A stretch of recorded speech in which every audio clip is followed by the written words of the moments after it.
വിശുദ്ധ മത്തായി എഴുതിയ സുവിശേഷം അദ്ധ്യായം 11. സ്നാപകൻ്റെ ശിഷ്യന്മാർ. യേശു 12 ശിഷ്യന്മാർക്ക് നിർദ്ദേശങ്ങൾ നൽകിയതിനു ശേഷം അവരുടെ പട്ടണങ്ങളിൽ പഠിപ്പിക്കുവാനും പ്രസംഗിക്കാനുമായി അവിടെ നിന്ന് പുറപ്പെട്ടു. യോഹന്നാൻ കാരാഗൃഹത്തിൽ വെച്ച് ക്രിസ്തുവിൻ്റെ പ്രവർത്തനങ്ങളെക്കുറിച്ച് കേട്ട് ശിഷ്യന്മാരെ അയച്ച് അവനോട് ചോദിച്ചു, വരാനിരിക്കുന്നവൻ നീ തന്നെയോ, അതോ ഞങ്ങൾ മറ്റൊരുവനെ പ്രതീക്ഷിക്കണമോ? യേശു പറഞ്ഞു, നിങ്ങൾ കേൾക്കുന്നതും കാണുന്നതും പോയി യോഹന്നാനെ അറിയിക്കുക. അന്ധന്മാർ കാഴ്ച പ്രാപിക്കുന്നു, മുടന്തന്മാർ നടക്കുന്നു, കുഷ്ഠരോഗികൾ ശുദ്ധരാക്കപ്പെടുന്നു, ബധിരർ കേൾക്കുന്നു, മരിച്ചവർ ഉയർപ്പിക്കപ്പെടുന്നു, ദരിദ്രരോട് സുവിശേഷം പ്രസംഗിക്കപ്പെടുന്നു. എന്നിൽ ഇടർച്ച തോന്നാത്തവൻ ഭാഗ്യവാൻ. സ്നാപകനെക്കുറിച്ച് സാക്ഷ്യം. അവൻ പോയതിനു ശേഷം യേശു ജനക്കൂട്ടത്തോട് യോഹന്നാനെക്കുറിച്ച് സംസാരിക്കുവാൻ തുടങ്ങി. എന്ത് കാണുവാനാണ് നിങ്ങൾ മരുഭൂമിയിലേക്ക് പോയത്? കാറ്റത്തൊളിയുന്ന ഞാങ്ങണയോ? അല്ലെങ്കിൽ വേറെ എന്ത് കാണുവാനാണ് നിങ്ങൾ പോയത്? മൃദുല വസ്ത്രങ്ങൾ ധരിച്ച മനുഷ്യനെയോ? മൃദുല വസ്ത്രങ്ങൾ ധരിക്കുന്നവൻ രാജകൊട്ടാരത്തിലാണ് ഉള്ളത്. അല്ലെങ്കിൽ പിന്നെ എന്തിനാണ് നിങ്ങൾ പോയത്? പ്രവാചകനെ കാണാനോ? അതെ, ഞാൻ നിങ്ങളോട് പറയുന്നു, പ്രവാചകനേക്കാൾ വലിയവനെ തന്നെ. ഇവനെ പറ്റിയാണ് ഇങ്ങനെ എഴുതിയിരിക്കുന്നത്, ഇതാ നിനക്ക് മുമ്പേ എൻ്റെ ദൂതനെ ഞാൻ അയക്കുന്നു. അവൻ നിന്റെ മുമ്പേ പോയി നിനക്ക് വഴിയൊരുക്കും. സത്യമായി ഞാൻ നിങ്ങളോട് പറയുന്നു, സ്ത്രീകളിൽ നിന്ന് ജനിച്ചവരിൽ സ്നാപക യോഹന്നാനേക്കാൾ വലിയവൻ ഇല്ല. എങ്കിലും സ്വർഗരാജ്യത്തിലെ ഏറ്റവും ചെറിയവൻ അവനേക്കാൾ വലിയവനാണ്. സ്നാപക യോഹന്നാൻ്റെ നാളുകൾ മുതൽ ഇന്നുവരെ സ്വർഗരാജ്യം ബലപ്രയോഗത്തിന് വിഷയമായിരിക്കുന്നു. ബലവാന്മാർ അത് പിടിച്ചടക്കുന്നു. യോഹന്നാൻ വരെ സകല പ്രവാചകന്മാരും നിയമവും പ്രവചനം നടത്തി. നിങ്ങൾ സ്വീകരിക്കാൻ തയ്യാറാണെങ്കിൽ ഇവനാണ് വരാനിരിക്കുന്ന ഏലിയ. ചെവിയുള്ളവൻ കേൾക്കട്ടെ.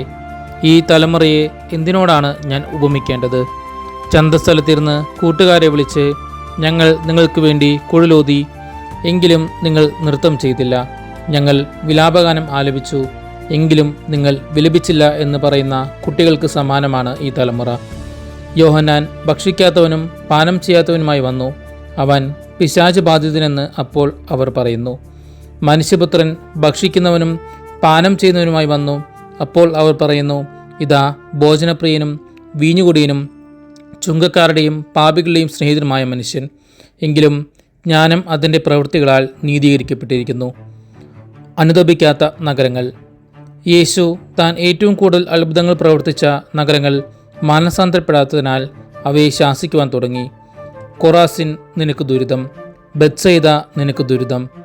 നിന്നിൽ നടന്ന അത്ഭുതങ്ങൾ ടയറിലും സീദോനിലും നടന്നിരുന്നെങ്കിൽ അവ എത്ര പണ്ടേ ചാക്കെടുത്ത് ചാരം പൂശി അനുതപിക്കുമായിരുന്നു. വിധി ദിനത്തിൽ ടയറിനും സീദോനും നിങ്ങളെക്കാൾ ആശ്വാസമുണ്ടാകുമെന്ന് ഞാൻ നിങ്ങളോട് പറയുന്നു. കഫർനാമേ, നീ സ്വർഗം വരെ ഉയർത്തപ്പെട്ടുവെന്നോ? പാതാളം വരെ നീ താഴ്ത്തപ്പെടും.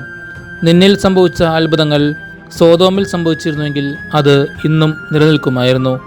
ഞാൻ നിന്നോട് പറയുന്നു, വിധി ദിനത്തിൽ സോദോമിൻ്റെ സ്ഥിതി നിന്റേതിനേക്കാൾ സഹനീയമായിരിക്കും. ക്ലേശിതർക്ക് ആശ്രയം.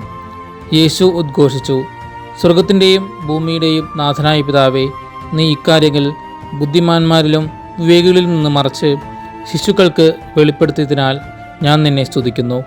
അതേ പിതാവേ, ഇപ്രകാരമായിരുന്നു നിന്റെ തിരുവുള്ളം.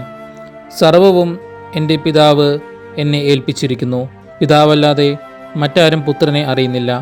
പുത്രൻ ആർക്ക് വെളിപ്പെടുത്തി കൊടുക്കുവാൻ മനസ്സാകുന്നുവോ അവനുമല്ലാതെ മറ്റാരും പിതാവിനെയും അറിയുന്നില്ല. അധ്വാനിക്കുന്നവരും ഭാരം വഹിക്കുന്നവരുമായ നിങ്ങൾ എല്ലാവരും എൻ്റെ അടുക്കൽ വരുവിൻ, ഞാൻ നിങ്ങളെ ആശ്വസിപ്പിക്കാം.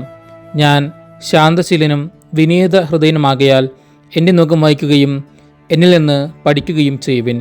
അപ്പോൾ നിങ്ങൾക്ക് ആശ്വാസം ലഭിക്കും. എന്തെന്നാൽ എൻ്റെ നുകം വഹിക്കാൻ എളുപ്പമുള്ളതും ചുമട് ഭാരം കുറഞ്ഞതുമാണ്.